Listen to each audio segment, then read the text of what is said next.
मेरे प्यारे देशवासियों, नमस्कार।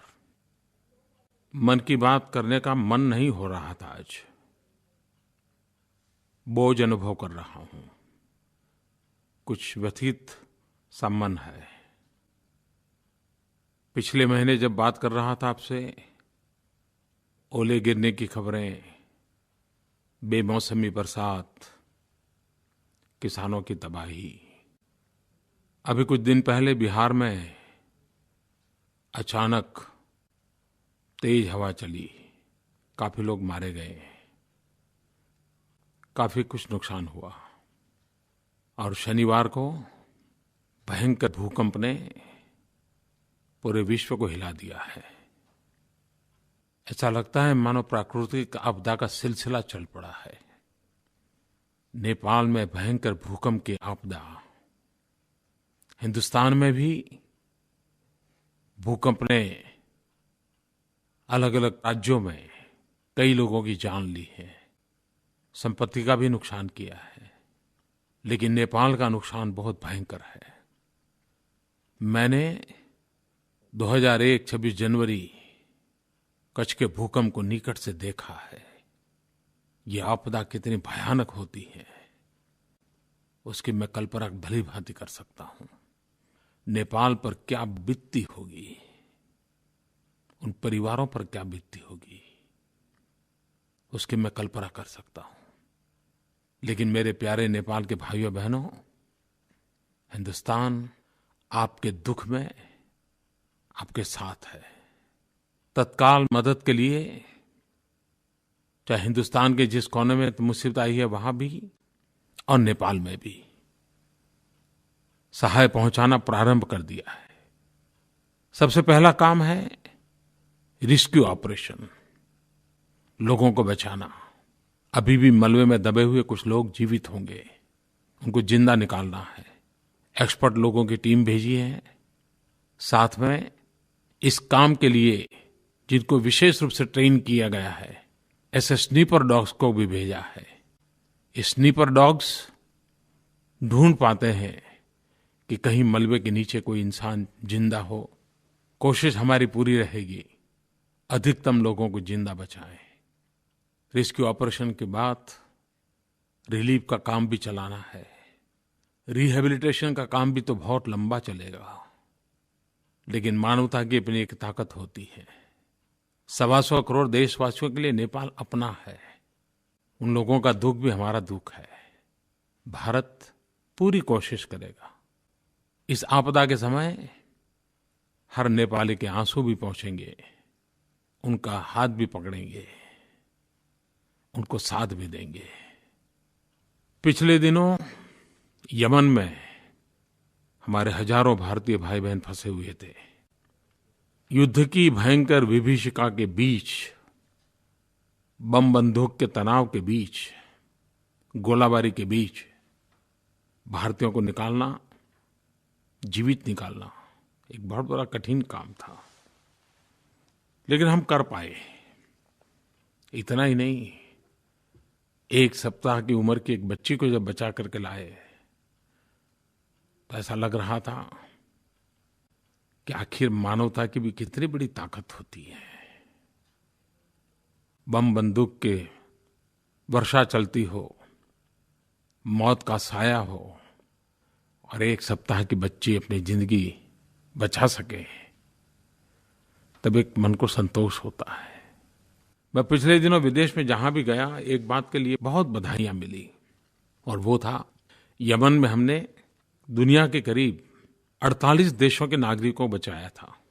चाहे अमेरिका हो, यूके हो, फ्रांस हो, रशिया हो, जर्मनी हो, जापान हो, हर देश के नागरिक को हमने मदद की थी। और उसके कारण दुनिया में भारत का ये सेवा परमो धर्म, इसकी अनुभूति विश्व ने की है। हमारा विदेश मंत्रालय, हमारी वायुसेना, हमारी नौसेना इतने धैर्य के साथ, इतनी जिम्मेवारी के साथ इस काम को किया है।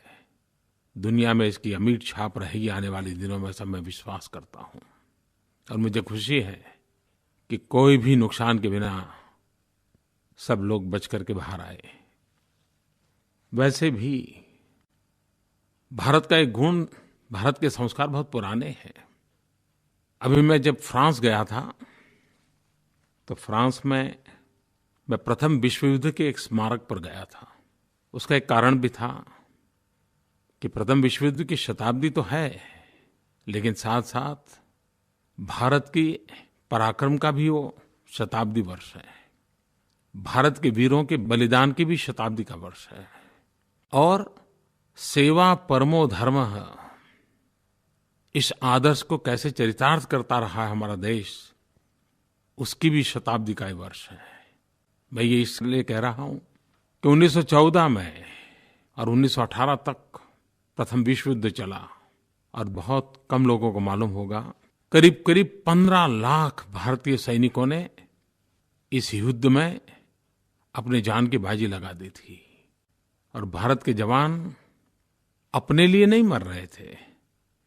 हिंदुस्तान को किसी देश को कब्जा नहीं करना था, न हिंदुस्तान को किसी की जमीन लेनी थी, लेकिन भारतीयों ने एक अद्भुत पराक्रम करके दिखाया। और बहुत कम लोगों को मालूम होगा कि इस प्रथम विश्व युद्ध में हमारे करीब-करीब 74,000 जवानों ने शहादत की थी। ये भी गर्व की बात है कि इसमें करीब 9,200 हमारे सैनिकों को गैलेंट्री अवार्ड से डेकोरेट किया गया था। इतना ही नहीं, 11 ऐसे पराक्रमी लोग थे जिनको सर्वश्रेष्ठ सम्मान विक्टोरिया क्रॉस मिला था। खास करके फ्रांस में इस युद्ध के दरमियान मार्च 1915 में करीब 4,700 हमारे हिंदुस्तानियों ने बलिदान दिया था। उनके सम्मान में फ्रांस ने वहाँ एक स्मारक बनाया है। मैं वहाँ नमन करने गया था, हमारे पूर्वजों के पराक्रम के प्रति श्रद्धा व्यक्त करने गया था।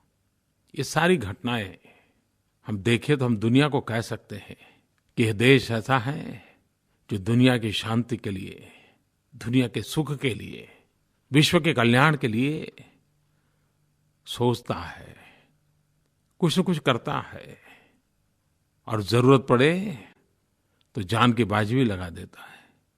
यूनाइटेड नेशन में भी पीस कीपिंग फोर्स में सर्वाधिक योगदान देने वालों में भारत का भी नाम प्रथम पंक्ति में है। यही तो हम लोगों के लिए गर्व की बात है। पिछले दिनों 2 महत्वपूर्ण काम करने का मुझे अवसर मिला। हम पूज्य बाबा साहब आम्बेडकर की 125वीं जयंती का वर्ष मना रहे हैं। कई वर्षों से मुंबई में उनके स्मारक बनाने का एक जमीन का विवाद चल रहा था। मुझे आज इस बात का संतोष है कि भारत सरकार ने वो जमीन बाबा साहब आम्बेडकर के स्मारक बनाने के लिए देने का निर्णय कर लिया। उसी प्रकार से दिल्ली में बाबा साहब आम्बेडकर के नाम से एक इंटरनेशनल सेंटर बने। पूरा विश्व इस मनीषी को जाने, उनके विचारों को जाने, उनको काम को जाने। ये भी वर्षों से लटका पड़ा विषय था। इसको भी पूरा किया, शिलान्यास किया, और 20 साल से जो काम नहीं हुआ था वो 20 महीने में पूरा करने का संकल्प किया। साथ साथ मेरे मन में एक विचार भी आया है और हम लगे हैं। आज भी हमारे देश में कुछ परिवार हैं जिनको सर पे मैला ढोने के लिए मजबूर होना पड़ता है। क्या हमें शोभा देता है कि आज भी हमारे देश में कुछ परिवारों को सर पर मैला ढोना पड़े? मैंने सरकार में बड़े आग्रह से कहा है कि बाबा साहब आम्बेडकर जी के पुण्य स्मरण करते हुए 125वीं जयंती के वर्ष में हम इस कलंक से मुक्ति पाएं। अब हमारे देश में किसी गरीब को सर पर मैला ढोना पड़े, ये परिस्थिति हम सहन नहीं करेंगे। समाज का भी साथ चाहिए, सरकार ने भी अपना दायित्व निभाना चाहिए, मुझे जनता का भी सहयोग चाहिए। इस काम को हमें करना है। बाबा साहब आम्बेडकर जीवन भर शिक्षित बनो ये कहते रहते थे। आज भी हमारे कई दलित, पीड़ित, शोषित, वंचित समाज में, खास करके बेटियों में शिक्षा अभी पहुंची नहीं है। बाबा साहब आम्बेडकर के 125वीं जयंती के पर्व पर हम भी संकल्प करें, हमारे गांव में, नगर में, मोहल्ले में गरीब से गरीब भी बेटी या बेटा अनपढ़ न रहे। सरकार अपना कर्तव्य करे, समाज का उसमें साथ मिले, तो हम ज़रूर संतोष की अनुभूति करते हैं। मुझे एक आनंद की बात शेयर करने का मन करता है और एक पीड़ा भी बताने का मन करता है। मुझे इस बात का गर्व होता है कि भारत की 2 बेटियों ने देश के नाम को रोशन किया। एक बेटी साइना नेहवाल बैडमिंटन में दुनिया में नंबर 1 बनी और दूसरी बेटी सानिया मिर्जा टेनिस डबल्स में दुनिया में नंबर 1 बनी। दोनों को बधाई और देश की सारी बेटियों को भी बधाई। गर्व होता है अपनों के पुरुषार्थ और पराक्रम को लेकर के। लेकिन कभी-कभी हम भी आपा खो बैठते हैं। जब क्रिकेट का वर्ल्ड कप चल रहा था और सेमीफाइनल में हम ऑस्ट्रेलिया से हार गए, कुछ लोगों ने हमारे खिलाड़ियों के लिए जिस प्रकार के शब्दों का प्रयोग किया, जो व्यवहार किया, मेरे देशवासियों, ये अच्छा नहीं है। ऐसा कैसा खेल हो जिसमें कभी पराजय ही न हो। अरे जय और पराजय तो जिंदगी के हिस्से होते हैं। अगर हमारे देश के खिलाड़ी कभी हार गए हैं तो संकट की घड़ी में तो उनका हौसला बुलंद करना चाहिए, उनका नया विश्वास पैदा करने का माहौल बनाना चाहिए।